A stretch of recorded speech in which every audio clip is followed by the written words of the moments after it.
இன்னைக்கு நம்ம என்ன சமைக்க போறோம்னா ஒரு சூப்பரான டேஸ்டியான ஒரு பருப்பு சாத பொடி தாங்க ரெடி பண்ண போறோம். இத இட்லி, தோசை, ஒயிட் ரைஸ் எல்லாத்துக்குமே சூப்பரா இருக்கும்.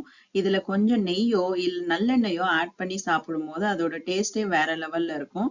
வாங்க எப்படி என்னென்ன பொருள் போட்டு அரைக்கலாம் அப்படின்றத பார்க்கலாம். தேவையான பொருட்கள்: தோரம்பருப்பு. நான் இந்த கிளாஸ்ல 2 கிளாஸ் எடுத்திருக்கேன் தோரம்பருப்பு. கடலைப்பருப்பு அரை கிளாஸ் எடுத்திருக்கேன். உளுத்தம்பருப்பு அரை கிளாஸ். பொட்டுக்கடலை 1/2 கிளாஸ்.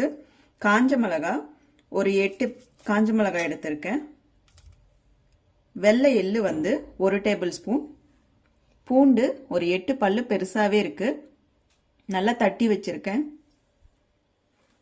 ஜீரகம் 1 ஸ்பூன், மிளகு அரை ஸ்பூன். கருவேப்பிலை நான் பொடியா இருக்கிறத எடுத்திருக்கேன். நீங்க பச்சை இலையா இருக்கிறத கூட அப்படியே கூட எடுத்து நம்ம ரோஸ்ட் பண்ணிக்கலாம். இது பெருங்காயம், தேவையான அளவுக்கு உப்பு. வாங்க எப்படி செய்யலான்னு பார்க்கலாம். பேன் நல்லா ஹீட் ஆயிடுச்சு. இப்போ இதுல ஆயில்லாம் எதுவும் சேர்க்கவே கூடாது. நம்ம ஃபர்ஸ்ட் தோரம்பருப்பை நல்லா ட்ரையா வறுத்து எடுத்துக்கலாம். பாருங்க, நல்லாவே கலரும் மாறிடுச்சு, வாசனையும் வருது. இதை எடுத்து வேற பிளேட்ல மாத்திக்கலாம். அடுத்தது அதே பேன்ல கடலைப்பருப்பை வறுத்துக்கலாம். எதுவுமே நம்ம ஆயில் சேர்க்க கூடாது. ஆயில் சேர்த்தோம்னா ரொம்ப நாளைக்கு வச்சிருக்க முடியாது, வாசனை எடுத்துக்கும். அதனால நம்ம இந்த மாதிரி ஆயில் இல்லாம தான் ரோஸ்ட் பண்ணணும். இந்த அளவுக்கு வறுத்தாச்சு. இதையும் எடுத்து அதே பாத்திரத்துல மாத்தி வச்சுக்கலாம். இப்ப அதே பேன்ல உளுத்தம் பருப்பையும் வறுத்துடலாம். பாருங்க, நல்லாவே கலர் மாறிடுச்சு. இப்ப இதை வேற பாத்திரத்துல மாத்திக்கலாம். இப்ப அதே பேன்ல பொட்டுக்கடலை போட்டுக்கலாம். இந்த பொட்டுக்கடலை ரொம்பவே வறுபடணும்லாம் இல்லைங்க, சும்மா லைட்டா ரோஸ்ட் பண்ணா போதும்.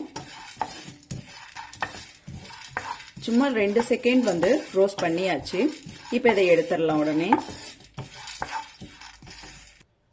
இப்ப ஜீரக மிளகு ஆட் பண்ணிக்கலாம். இதுவும் நல்லா வாசனை வர அளவுக்கு வறுத்துக்கலாம்.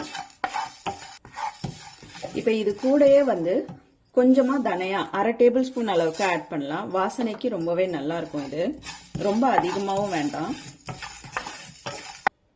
இப்ப இதுலயே எள்ளையும் ஆட் பண்ணிக்கலாம்.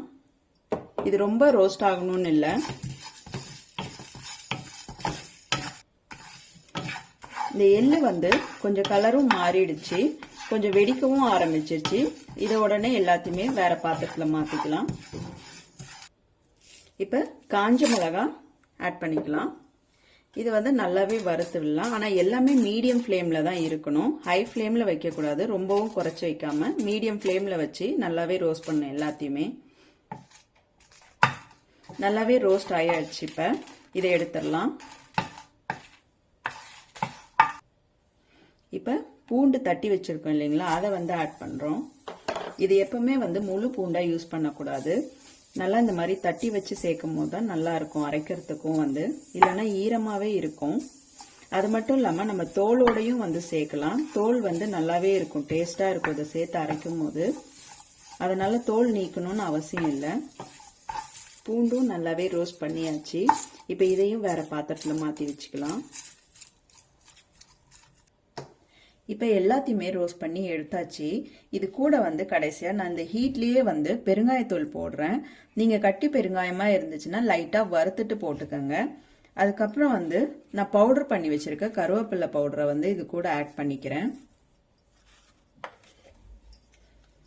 நீங்க பச்சையான கருவேப்பிலையா இருந்ததுன்னா வறுத்துட்டு அதுக்கப்புறமா ஆட் பண்ணிக்கோங்க.